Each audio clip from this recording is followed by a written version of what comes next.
So we literally lived in a dorm all the way to your senior year.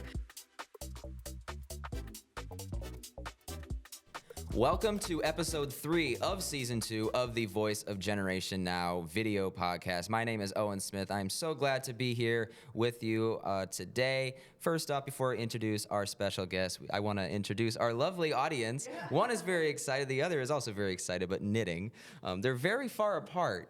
I don't know if they hate each other or like what, but but they are like the most far apart you can be in this room. But our special guest today is none other than, you've seen her in chapel plenty of times, Esther Tueck. Welcome, Esther. It is good to be here. Thank you for coming the on. Absolutely. Appreciate so first off, I want to talk about Shalom Project because you are the whole director of that thing.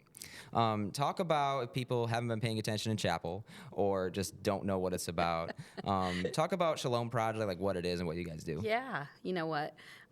So basically, we say that the Shalom Project is like the missions and service sort of wing. So we're part of the Office of Spiritual Development. And we like to say that we sort of have a wing that's discipleship that would be like chapel and upper room and our D groups and prayer warriors. And then the missions and service side is Shalom Project, which actually entails 3 different things. So we do the ministry trips, and then we have student ministries on campus, which has 8 different student ministries under it. And then any kind of community engagement as well. So like Serve Day, World Vision races, all of that type of stuff. So that all falls under the Shalom Project umbrella.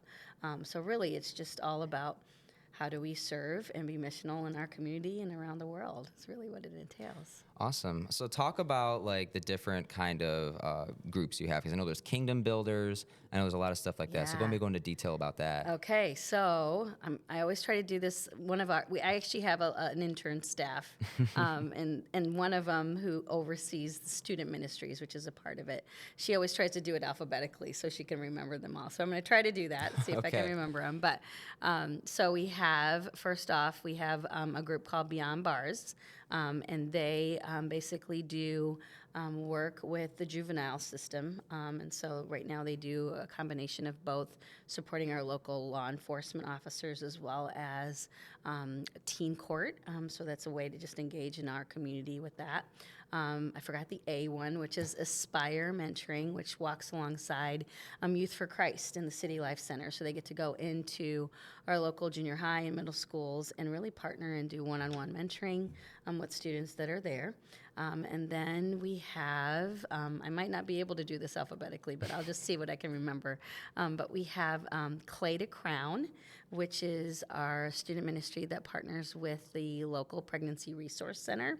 And that's that whole idea that we're formed as Clay, so beginning of life. And then we say to Crown because we have just started some partnerships with our local senior retirement home centers. And so the sort of the crown at the end of the life. So they do a combination of both of those things for that ministry. And then we have Heart for Missions, which their goal is to just really come alongside local missionaries, as well as partner with like Kankakee Forgives. They do like midnight basketball, and any way that they can support missions and awareness of missions here locally. And then we have Imago Day, which helps to come alongside a couple of places actually in town that works with those with disabilities. And so they partner with both Cornerstone Services and then I forget what the other name of the person community. Anyway, they work alongside of that. And then we have Kingdom Builders, which basically, they're almost like what would be like a Habitat for Humanity type group, but they get to walk alongside the community of Pembroke and Kankakee, specifically for like hands-on projects. And so they go in and help with roofing or cutting wood. They help to support a local blueberry patch that's in Pembroke that actually helps to support the community there.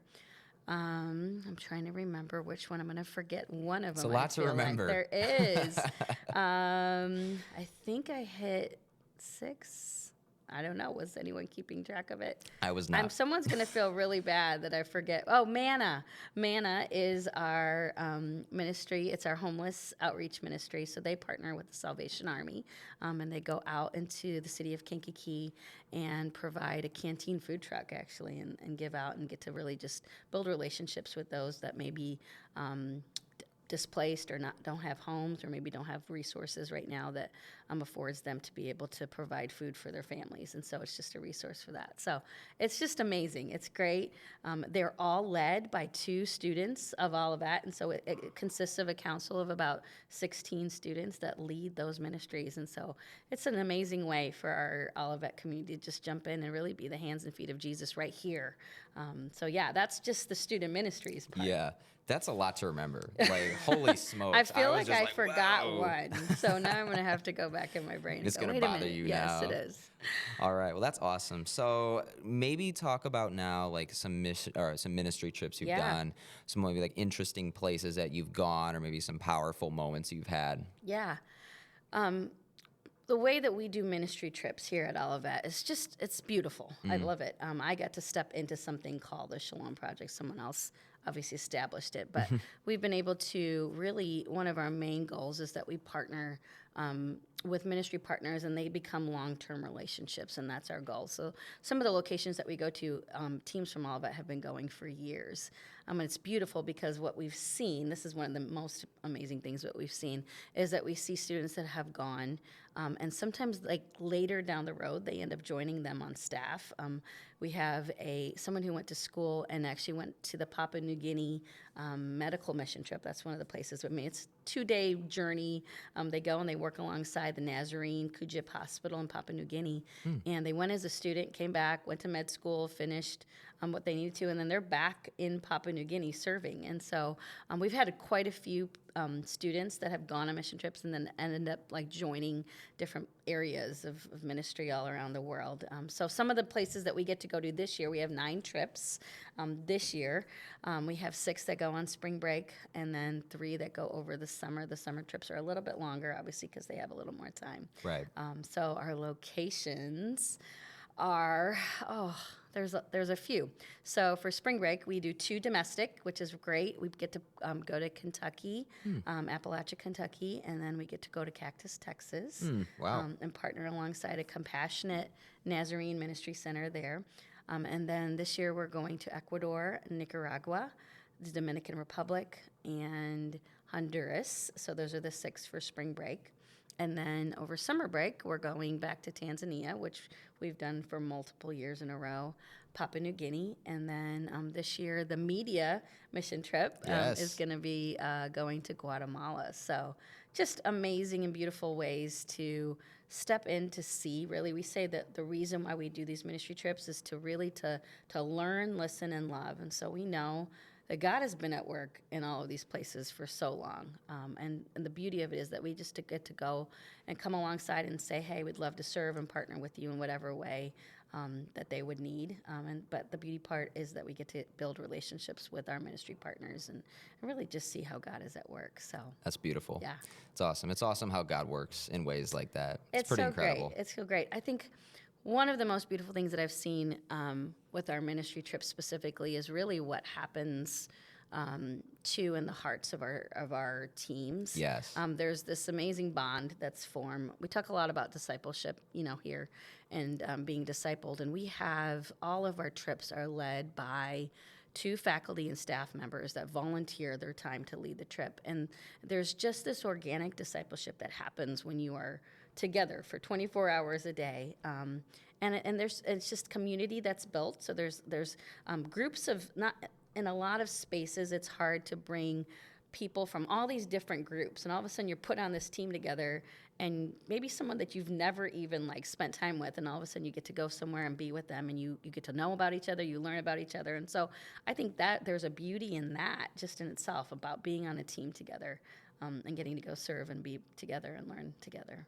Awesome. Yeah. That's great. So one quick thing before we turn it to our 2 audience members. Yes, I hope they have lots of questions. You have kids at ONU right Yes. now, Cole and Ava. Just talk about them, like what it's like watching them grow up and stuff like that. Yeah, it's crazy. I feel like Cole and Ava have very different feelings maybe about having a mom that's on staff at Olivet, but I love some of the stories that come from it. So Ava's the type who will usually stop by my office at least maybe once a day, even if it's just a walking by and, hey, Mom, or she'll come land on my couch, and so that's fun. But Cole is very rare will stop by my office, but he'll see me on campus. Sometimes he acknowledges me, sometimes he doesn't. So we just sort of have this, I don't push it. But the funny thing is that he's told me that there's sometimes that, like, I'll be on stage or something like that, and he'll get texts. Like, he doesn't see me on stage, but he'll get texts and be like, hey, I see your mom and she's on stage, or he told me this hilarious one. I think it was last year that someone put a pizza box in front of his dorm room, and on it there was a sticky note, and it said, to son of Shalom. So I just, like, just different random stuff that make me laugh. But it's fun. It's obviously fun to be able to be in the space together. And I think some of it's just the shared experiences that we get to have because we're in this space together. And I count it as a blessing. I hope that they do too. But yeah, I don't know, like, specifically. I know Cole's got some crazy stories that I hear that coming out of Chapman Hall. So some of them I know, some of them I choose to not know. And so he loves being an RA. He just loves it. Ava is just loving, obviously, this department that you guys are a part of, the whole media comm department. It's such a great community and family. It is. She loves her job at the library. She just has found a really great community there, and just loves being a part of the Olivet community. She loves. I think some of her favorite stuff is just even being a part of spiritual life. She has engaged in, like, D groups.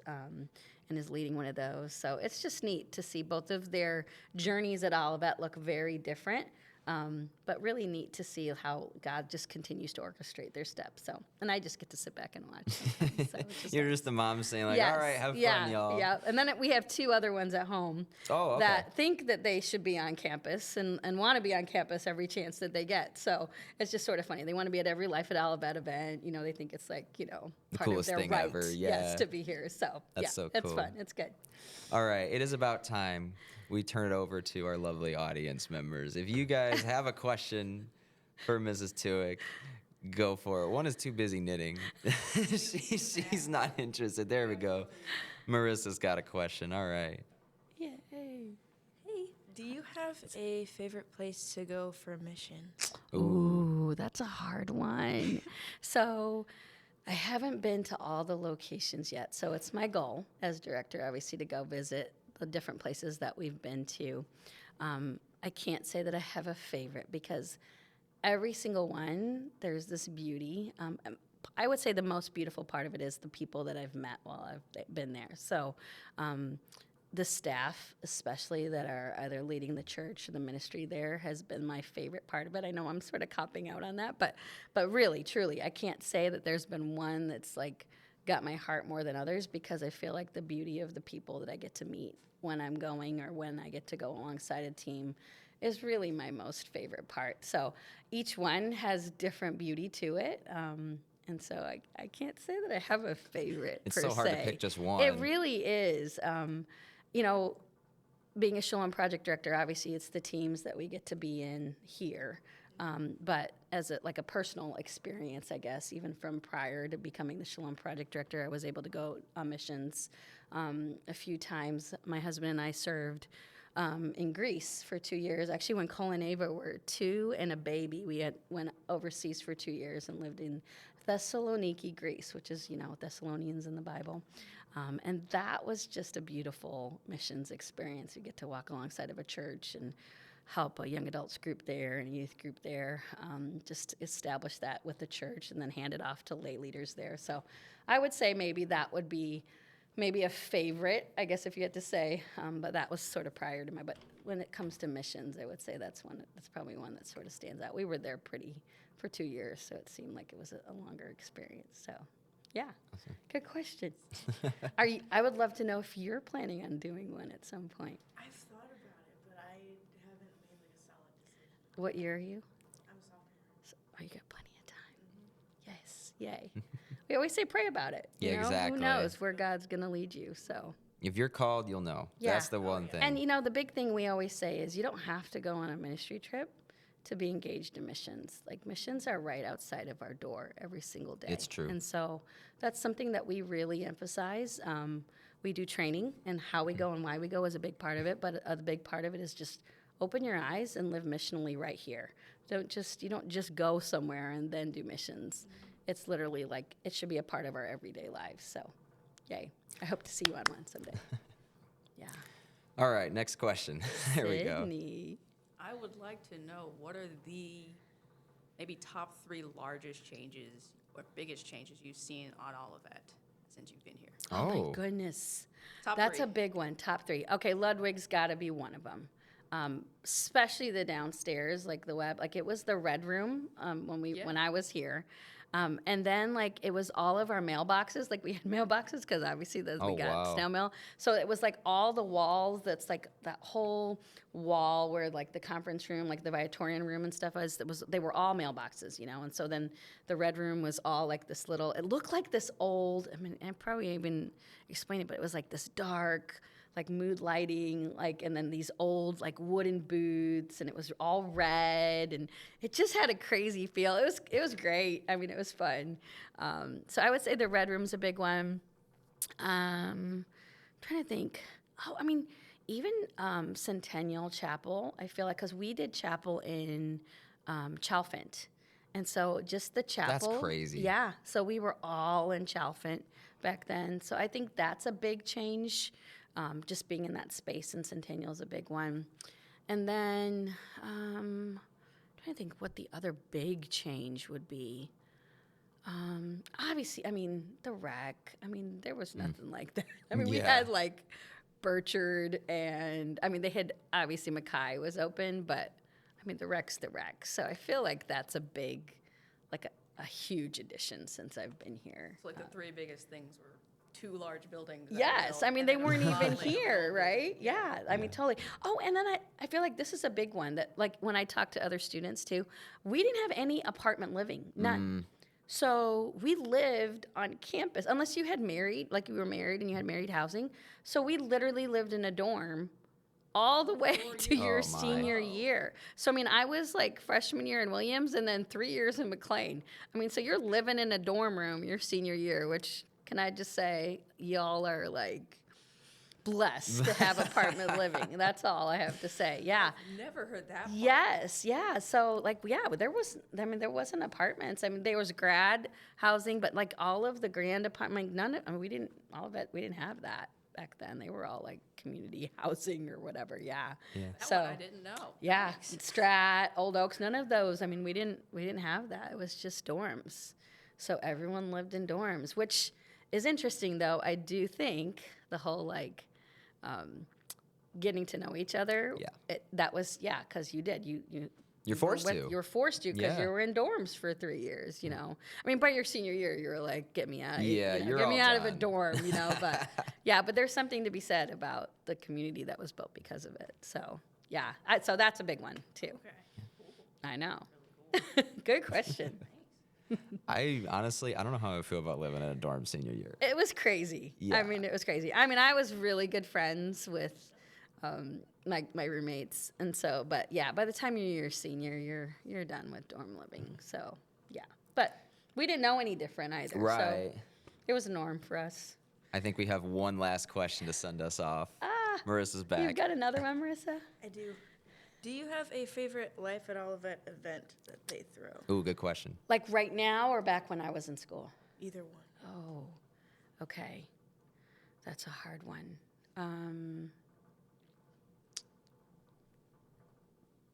Obviously, Ollie's Follies, the class show is always fun to watch. But so is Wacky Games. I feel like that's a lot of fun. So that's the now. But, okay, so during homecoming when I was in school, we had powder puff football, which was... I played like almost all my years I was here, and it was a huge deal for homecoming, like to have a powder puff football game, and it was a girls and it was just a blast. Like it was a big deal, like the classes going at it. So it was like our version of wacky games in some ways, but it was powder puff football. So that was one of my favorite, like, life at Olivet. But we also had, like, the class dance things, for Ollie's Follies. So I would say that Ollie's Follies probably as a whole. But powder puff football, got to bring it back. Could you imagine that? It was Nowadays, so much like, fun. wow. It was fun. It's hard to beat Ollie's Follies. It is. I am a proud sophomore and proud champion Oh, of Ollie's come Follies on. this You year. guys won it Led, this year. softball. We led them in softball in the athletic games. We killed it in the wacky games. And we obviously won the variety show. Yeah, it was good. Not even Everyone close. did Domination. such a great job. Shout out though. to Tad and Graham Yeah, for right. that one. They were pretty good. All right, Seniors well, did pretty well. too. Seniors I did gotta pretty give a good. They shout were out to easily the them. close second. Yeah, they were. Easily the close second, but like It was fun. sophomores too good. Right. All I'm gonna say. All right, Esther, thank you so much for coming on. Thank you. An What absolute a privilege. blast. Thank you Yeah. for having me, Owen, Christina. Appreciate being part of this. Of course. So- And can't wait to have your son on in a couple weeks. Yes, I'm That's sure. gonna be a Just don't blast. ask him any like scary stories boy. of my wild years at Olivet. So All that's awesome. right. Take care. Yes, Thank you. of course. Thank you for listening / watching, however you may be tuning in, and we will see you next time. Thank you.